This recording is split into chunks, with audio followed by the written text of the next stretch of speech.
Minhas amigas, meus amigos, o meu abraço. De hoje em diante, nós vamos prosear todos os dias. Eu estou bastante feliz, junto com todos os integrantes do gabinete parlamentar constituinte da Presidência da República. Tivemos uns dias tensos até o pronunciamento que nós havíamos solicitado ao presidente da China e tudo desanuviou. Então, o Brasil está com seus caminhos para o destino que lhe é reservado, desde que talvez quando Deus fez a Terra. Então agora chegou o momento da gente esclarecer os lances da guerra de inteligência. Estamos no final, com bastante entusiasmo que eu informo a fidelidade das nossas Forças Armadas à pátria e à nação, que não podia ser diferente porque as nossas Forças Armadas têm uma origem diferente das outras do mundo. Elas nasceram com a nação brasileira, no dia 19 de abril de 1648, no Monte Guararapes, quando os brasileiros, ainda embrionários de nacionalidade,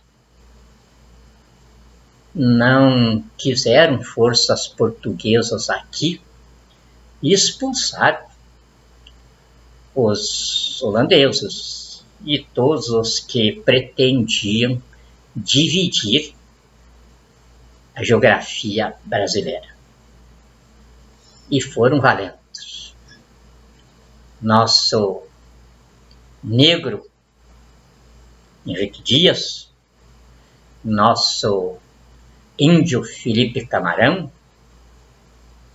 aliás, nosso negro André Vidal de Negreiros, Henrique Dias, foram os nossos primeiros grandes generais a comandarem as tropas da época que era a nação nascente em seu vigor de brasilidade. E isso, então, hoje é o que identifica as Forças Armadas brasileiras perante o mundo. E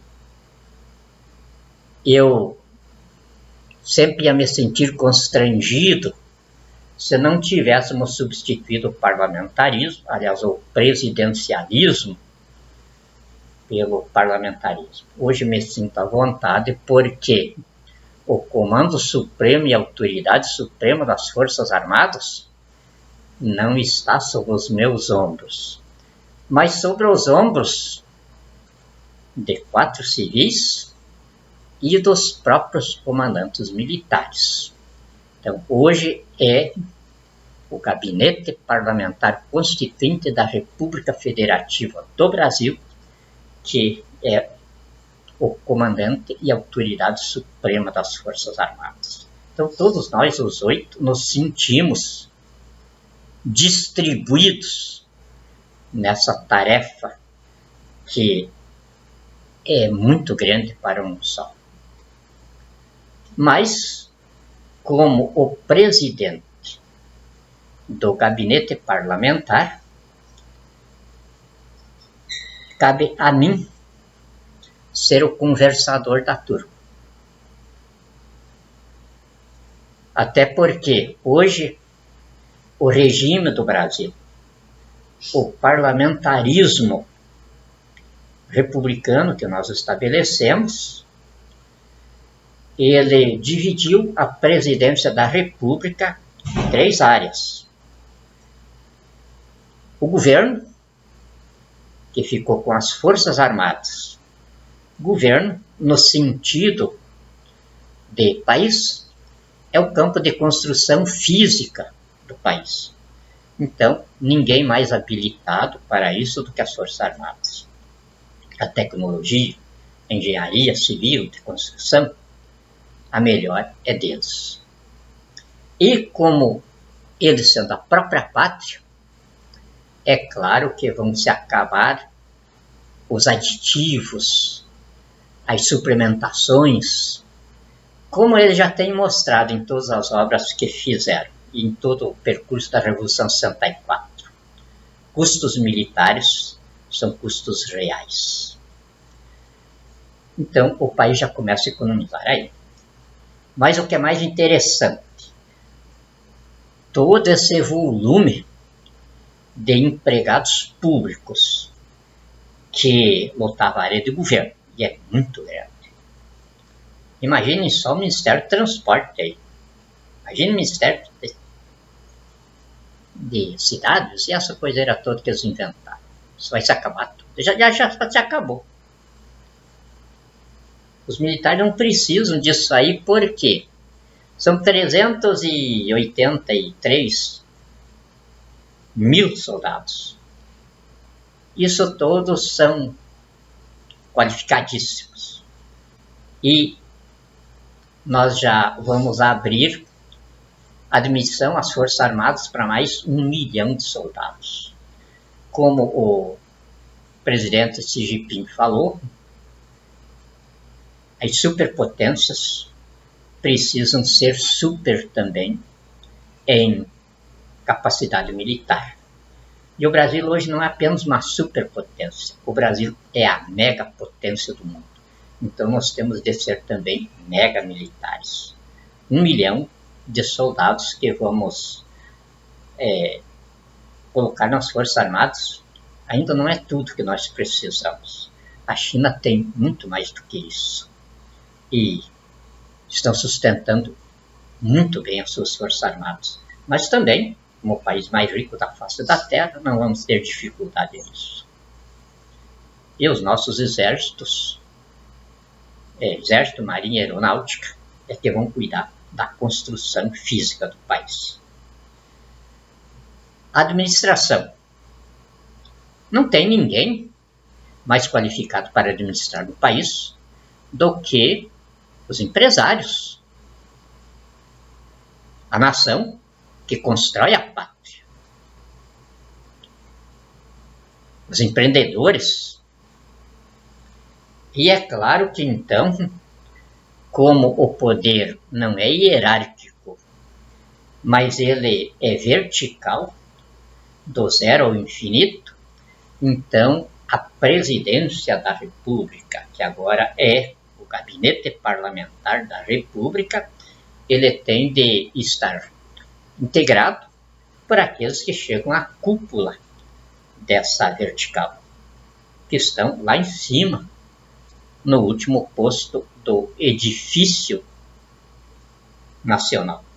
E aí, então, são os 3 presidentes da Confederação Nacional da Indústria, Confederação Nacional do Comércio e Confederação Nacional da Agricultura. Então, eles formam também os 3 presidentes do Brasil, cuidando, então, da administração do país. E também na administração do país vai ter uma massa muito grande de funcionalismo público extinto, não por atos de autoritarismos, nem por qualquer tipo de reforma. Não tem reforma nenhuma, simplesmente estamos implantando a democracia, que a vocação de liberdade do povo brasileiro sempre sustentou desde a independência. E tivemos, eu principalmente, tive a aventura e a responsabilidade de escrever, de ajudar a escrever isso na Constituição, que não sei explicar por que, acabou sob a nossa responsabilidade de transformar ela na realidade de civilização que a vocação de liberdade do povo brasileiro projetava. Então, a administração do país, ela já está montada da Confederação Nacional da Indústria até as associações comerciais lá no município, Confederação Nacional do Comércio, Confederação Nacional da Agricultura. Está toda montada essa estrutura dentro da iniciativa privada. E a iniciativa privada hoje é o governo é a iniciativa privada. Não existe funcionário público mais qualificado do que os funcionários da organização privada da nação. Então vai sobrar todos esses funcionários aí. E comigo, então, e com o general Milton, ficou a magistratura de Estado. Por isso vocês devem notar o empenho do general Mioto em se qualificar para a função que tem de ser de estadista. E não de um simples estadista, mas de um senhor estadista. Porque hoje nós temos sobre os nossos ombros a liderança do mundo. E isso não é tarefa que tenha de ficar só sobre os meus ombros. Por isso, o povo, quando assumiu o poder diretamente, me fez o presidente constituinte do Brasil e o general Geraldo Antônio Mioto, o vice. E aí, na magistratura de Estado, como eu não preciso de assessores, o general Milton também não, os nossos assessores é para fazerem o nosso expediente, porque nós não vamos poder fazer sozinho tudo isso aí. Mas nós somos daquele tipo que nós não assinamos nada sem ler. E eu tenho certeza que muita coisa vai ser devolvida aos nossos assessores para reformular. Porque eu não sou pretensioso, mas se eu não tiver certeza de que acima de mim, para este cargo, o Brasil não tem outro. Tem milhares de brasileiros iguais a mim, que já estão se compondo com a gente, agora não superior. Eu não vejo ninguém no mundo superior a mim. Sou chefe de Estado da quinta maior nação do mundo, a megapotência do mundo. Isso diz tudo a meu respeito, a respeito do general Mioto, a respeito do general Ircles Barbosa Júnior, do general Edson Leal Pujol, do general Antônio Carlos Moretti Bermudes e de nós, os 4 civis. Nós hoje não pedimos de joelho e nem buscamos conselhos e nem paternalismos no mundo. Os que se consideravam os senhores do mundo hoje nos tratam mais ou menos nos olhando de baixo para cima.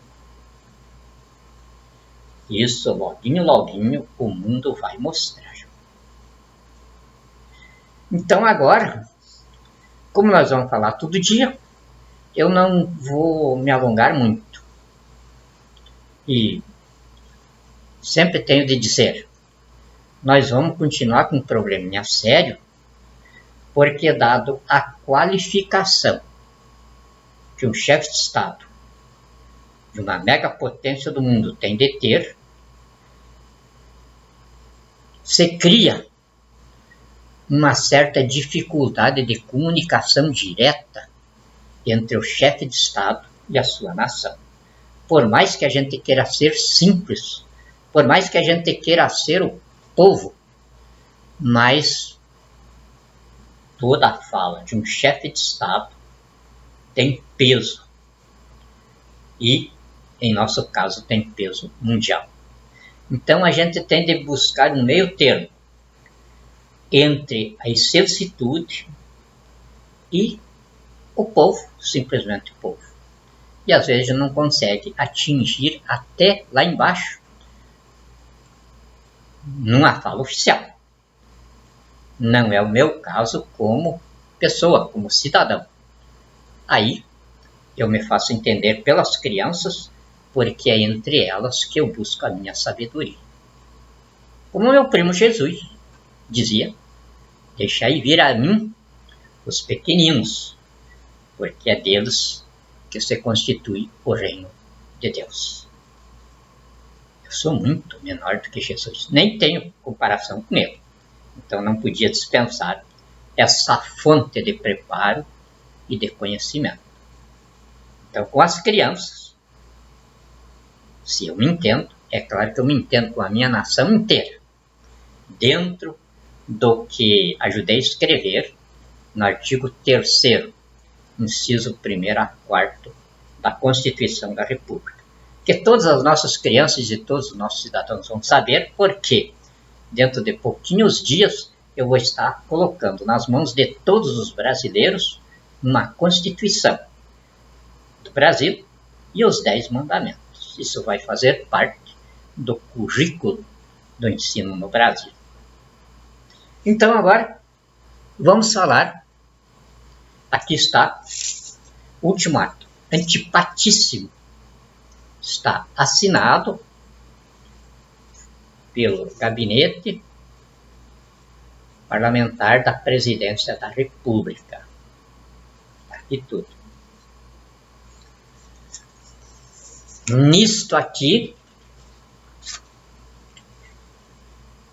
eu tenho, nós, os 8, temos o desprazer de, no capítulo 1º do objeto, artigo 1º, reconhecer penalmente tipificado o ataque terrorista derivado composto 1. Do massacre moral da nação. 2. Sequestro terrorista do país. 3. Desagregação terrorista da República. 4. Instalação do Brasil em regime de terrorismo político, pela modalidade de pandemia viral por coronavírus, que embute o ataque terrorista originário da pandemia do narcotráfico, tendo por objeto a efetivação do golpe eleitoral terrorista de 2018 contra a Constituição.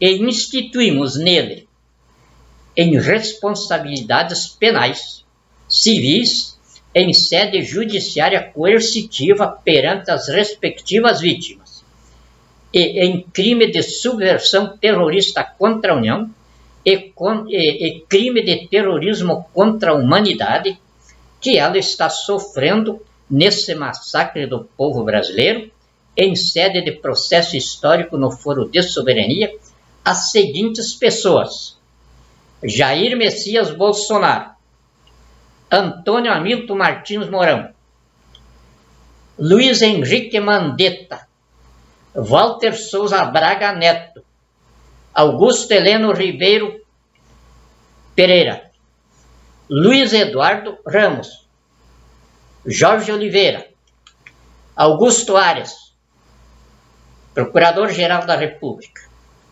André Luiz de Almeida Mendonça, Advogado-Geral da União, Felipe Santa Cruz, Presidente do Conselho Federal da Ordem dos Advogados do Brasil, Gladson Camelli, estes os governadores, Gladson Camelli, Renan Filho, Valder Góes,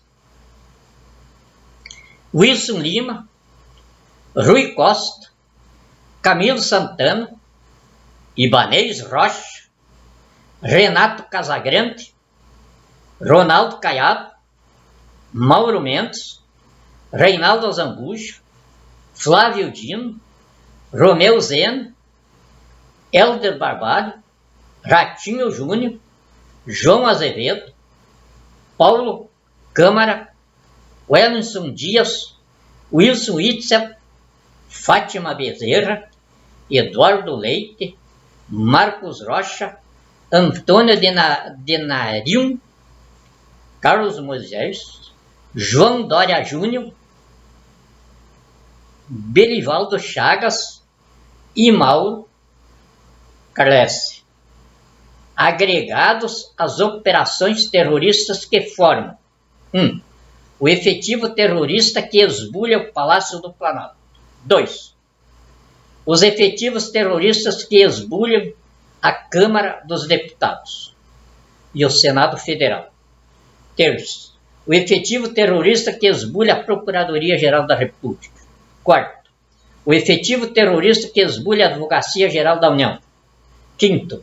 O efetivo terrorista que ocupa o Conselho Federal da Ordem dos Advogados do Brasil e todos os órgãos de imprensa televisiva, radiofônica e escrita do Brasil, sob acusação de serem eles, por regime gangsterista quadrilheiro, sucessório, os bandidos, terroristas, milicianos, narcotraficantes, apátridas, genocidas, ladrões do país, que foram agregados pelo projeto de poder do PT de comunizar o Brasil em 22 anos, pelo roubo do país, massacre da nação e destruição da pátria.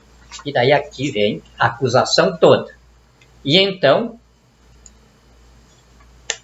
no artigo 12, está o que a gente está pedindo. Estamos instaurando aqui o persecutório institucional de segurança nacional. Isso aí os doutores em constitucionalismo sabem o que é.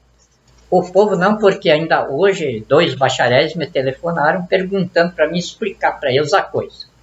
O persecutório institucional do Estado nada mais é do que um inquérito policial a nível de foro de soberania. Ele é confeccionado pelos serviços de inteligência da Polícia Federal, da BIM, do Exército, da Marinha e da Aeronáutica. Já foram determinados, já estão requisitados, os serviços estão a campo fazendo o levantamento. Nós queremos saber quem promoveu essa pandemia do coronavírus. Quem está financiando ela dentro do Brasil? E quais os interesses de quem está fazendo isso? Porque nós vamos reagir com vigor máximo.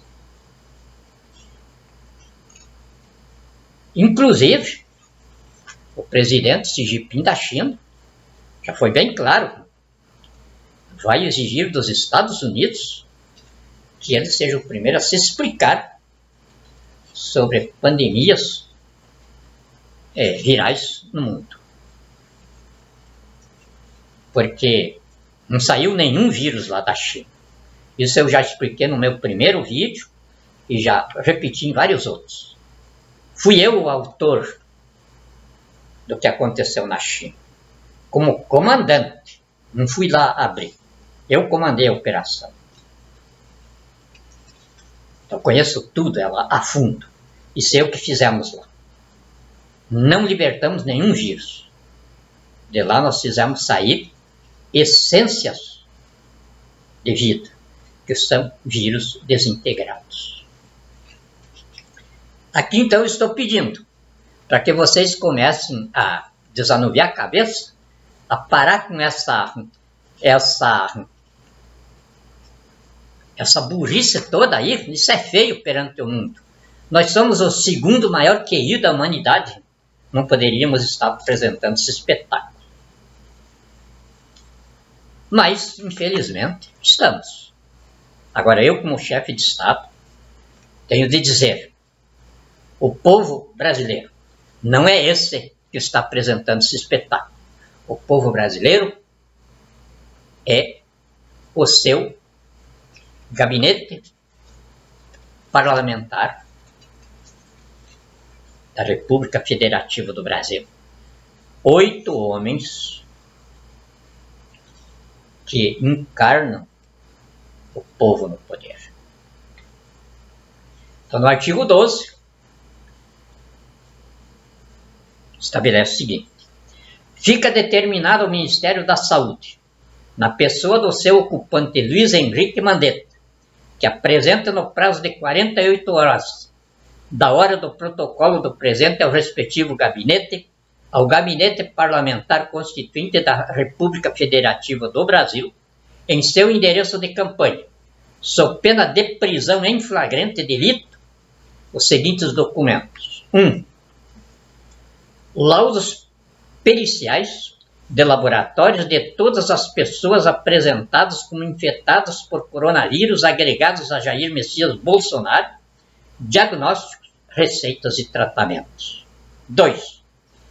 Mapa autêntico do Instituto de Ciências Biológicas da Engenharia Genética que personificou o coronavírus, o Covid-19, dando-lhe a procedência e por qual via e para que fim ele foi pesquisado. 3. Atestado de óbitos das pessoas que tenham morrido por coronavírus ou Covid-19 no Brasil, e laudo científico de laboratório insuspeito que tenha atestado a causa-morte cientificamente detalhada. Laudos científicos insuspeitos de vistorias dos hospitais ou consultórios ou centros clínicos onde vítimas do coronavírus ou Covid-19 foram diagnosticados, atestando a inexistência absoluta de infecção hospitalar. Em que prontos-socorros e atendimentos médicos o coronavírus, o Covid-19, está sendo torrado o dinheiro que foi liberado para a contenção da pandemia de coronavírus. Laudo científico do Ministério da Saúde, sob supervisão da Organização Mundial da Saúde, OMS, sobre a saúde pública no Brasil, constando: a. Quantas pessoas cancerosas existem em cada grupo de 3 pessoas diagnosticadas? Quanto monta a população dependente de atendimento de saúde no Brasil? C. Qual é o montante de pessoas infectadas por dengue, chikungunya, HIV, hepatite, hanseníase, sarampo, varicela, varíola, febre amarela e tifo no Brasil? E em que categoria clínica tais pacientes são tratados? E qual é o montante em infectados em tratamento pela pandemia de coronavírus no Brasil? Onde e como estão sendo tratados? E respectiva documentação médica e laboratorial de cada infectado. Qual é a diferença entre o vírus SARS-CoV-2 e um vírus de computador? Qual a diferença entre uma microvida e uma essência viral? Qual a diferença entre um radical livre e a ferrugem? Qual a diferença entre uma essência biológica e uma concepção energética? Onde está o princípio da vida entre a biologia e a física quântica? Parágrafo único. Isto não é tudo o que se tem de conhecer no microcosmo da criação para identificar espécies em seu universo da microvida. Mas, com esse suplemento e um laboratório 6G, já se pode instalar persecutórios científicos de alguns resultados clínicos aproveitáveis. Ou qual o vírus descoberto até hoje, que foi exterminado. 48 horas um ministro não, um bandido safado, cafajeste, vagabundo. Conheço desde lá do Mato Grosso do Sul essa peste. Tem 48 horas para responder isso aqui. 4 generais. E os presidentes da economia do Brasil, que constroem um país, donos da pátria, estão aqui firmando o documento. Deu 30 minutos. Me alonguei demais. Um beijão para elas, um abração para eles e Deus abençoe a todos.